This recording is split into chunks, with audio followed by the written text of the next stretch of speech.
ওয়াজ শুনেছে স্ত্রী যদি নামাজ না পড়ে স্বামী জাহান্নামে যাবে, বাড়ি যেয়ে বলছে এই বউ ওঠ, কেন তোর নামাজ পড়তে হবে কেন? তা বলছে তুমি যদি নামাজ না পড়ো তাহলে আমি জাহান্নামে যাবো। তা বলছে তা অসুবিধা কি? অসুবিধা কি মানে? এই তুই আমার বউ, তুই নামাজ পড়িস না তার জন্য আমি জাহান্নামে যাবো, অসুবিধা কি মানে? বলছে তুমি তো নামাজ পড়ো না। বলছে আমি নামাজ পড়ি না, আমার জন্য আমি জাহান্নামে যাবো, তোর অসুবিধা কি? তোর জন্য যাবো কেন? আমার জন্য আমি জাহান্নামে যাবো, তোর জন্য যাবো না। তো বলছে কোন পাগলের রস শুনিয়ে যাবে তুমি? কবির বিন সাবা পাগলের রস বাদ দাও, কালকে তো না, কালকে আজকে তো এই রাত্রি ওঠ। বলছে শীত লাগছে আজকে, খুব শীত পড়ছে, কালকে তো পড়বা না, তুমি মন খারাপ করি না খালি চোখ। আরে না ওঠ, কাল বেশি থাকবো তার কোনো গ্যারান্টি আছে? তোর জন্য জাহান্নামে যাতে আমি রাজি না। ওঠ উঠায় শীতি উজু করাইছে তথা করি খাটতেছে বাচ্চা। এখন রাতে একটা সময় বলো কোন ওয়াক্তের নামাজ কয় রাকাত কি সূরা পড়বো?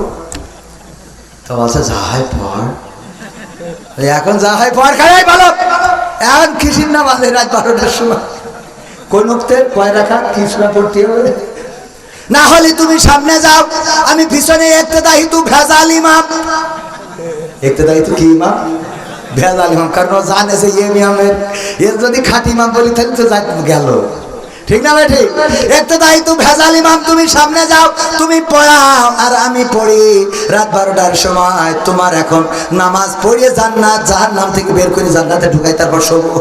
বাস ও করিস না, কালকে তো পয়সা নেই। পরহেজগার আল্লাহ। এই জন্য পরিবর্তন আগে দরকার। কার কথা কয় না? কার দরকার? পরিবর্তন আগে দরকার আমাদের।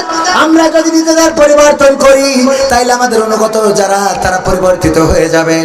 আমার মা বোনেরা বলছে হুজুর আমাদের তো বললেন, সামনে যারা ওদেরও বলেন, ওরাও তো চোখ দিয়ে পরিমণি, নুরা লাইলা, শাবনূর, ঐশ্বরিয়া রায়, কারিনা কাপুর এইগুলো দেখে বেড়ায়, আছে না নাই?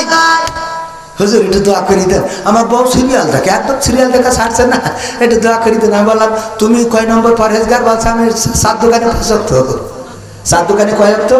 আমি বললাম তুমি যদি পরিমণি দেখো, তুমি যদি শাবনূর দেখো, মৌসুমী দেখো, তাইলে তোমার বউ ওই যে ভারতের দাদাদের দেয়া সিরিয়াল ওইগুলো দেখবে, কারণ তুমি এইগুলো দেখে বাড়ি যেয়ে মনে করবা তোমার তাপসী রাবিয়া বসে আছে, তা হবে? কথা কেন হবে? এই জন্য পুরুষদের পরিবর্তন দরকার। একবার আমার মা বোনেরা, আমার আব্বা বলতো, আমার আব্বা একবার ওয়াজ করেছে যে মহিলারা তোমরা যদি পারো স্বামীদের চুল দিয়ে পা মুছাইয়ে দিবা, চুল দিয়ে যদি স্বামীদের পা মুছাইয়ে দাও, বিশ্বনবী বলেছেন মাথায় যত চুল আছে সম পরিমাণ সওয়াব তোমার আমল নামায় দিয়ে দেবে। আমাদের টাকলা মুরাদের বউ বলছে তাহলে আমার তো তেজ মারা সারা। টাকলা মুরাদের মাথায় কি চুল আছে? না থাকলেও অসুবিধা নেই। আল্লাহ আমার আব্বা বলল যে এরপরে ওয়াজ করলাম আইয়ুব আলাইহিস সালাম রোগাক্রান্ত হওয়ার পরে স্ত্রী রহিমা আলাইহিস সালাম চুল দিয়ে তার স্বামীর পা মুছাইয়া দিতেন। এই ওয়াজ শুনে যাওয়ার পরে এক মহিলা বাড়ি যাইয়ে মনে করি আজকে একটু আমলটা করে শুয়ে চুল দিয়ে পা মুছাইয়া শুয়েছে। শোয়ার পরে গন্ধের জ্বালায় বাঁচা যাচ্ছে না, গন্ধ তো গন্ধ, দুর্গন্ধ। এই কিসের গন্ধ? পায়খানার গন্ধ কোথা থেকে আসে? যারা তাড়াতাড়ি করে আলো জ্বালিয়েছে, চারিদিকে খোঁজে বালিশের নিচে, খোঁজে খাটের নিচে, তশকের নিচে, বেডশিটের নিচে, কোনো জায়গায় পাওয়া যায় না, পাওয়া যায় না। স্বামী হঠাৎ করে চুলের কাছে গন্ধটা পেয়ে চুলটা নিয়ে নে নাকের কাছে ধরে বলছে তোমার চুলই তো পায়খানার গন্ধ, কারণটা কি? কারণ কি বলতে পারবে না। হুজুর ওয়াজ করেছে যে মা বোনেরা তোমরা স্বামীর চুল দিয়ে পা মুছাইয়া ঘুমাবা। আমি চিন্তা করলাম আমলটা করে শুই, আর আমল করার জন্য যখন তোমার চুল দিয়ে পা মুছাইয়া শুইছি এই হলো আমার অপরাধ। এর বাইরে তখন কি ঘটে গেছে আমি জানি না। বলছে জাত গেল বলো এ কোন আজব কারখানা, ও জাত গেল বলো।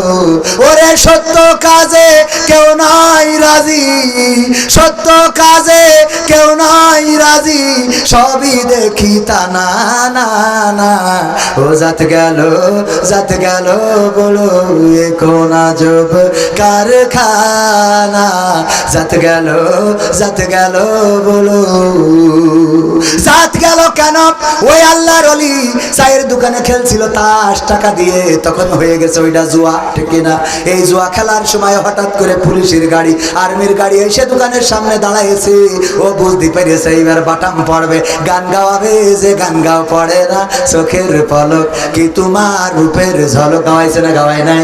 আর্মি ধরলে গান গাওয়াবে, ও তো গানও ভালো পারে না। এই জন্য তাড়াতাড়ি তার টাকা পয়সা যা ছিল ফেলাই দিয়ে দৌড় দিয়েছে। জুতাটা পাই দেবে সেই সময়ও পায় নাই। বাঁশবাগান দিয়ে আসতেছে, কিটা এক রাত ঝাড়ি দিয়েছে, চটকা এসে শুয়ে দিয়েছে। আর ওই মুসাইয়ে শুয়েছে। পরের দিন যখন আব্বা বাড়ি আসতেছে, মহিলারা ডেকে বলছে, হুজুর কত কায়দা করে বললেন স্বামীদের চুলতে পা মুছাই দেবেন, কিন্তু আমাদের স্বামীরা তো এক একটা আল্লাহর ওলি, পরহেজগার, ওলিয়া উলিয়া, হাফিজাউল্লাহ।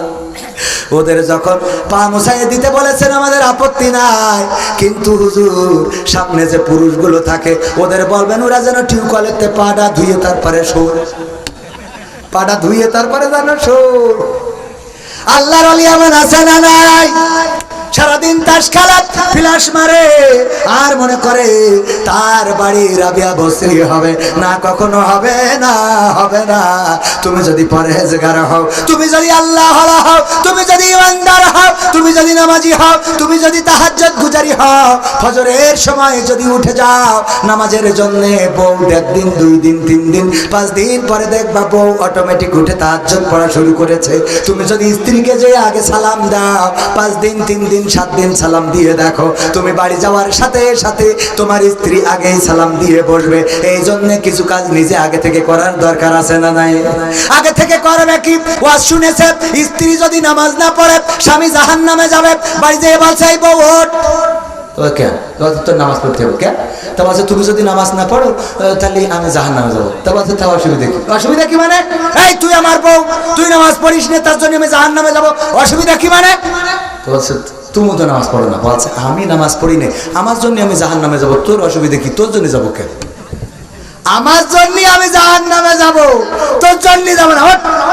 তো বলছে কোন পাগলের রস শুনিয়ে যাবে তুমি?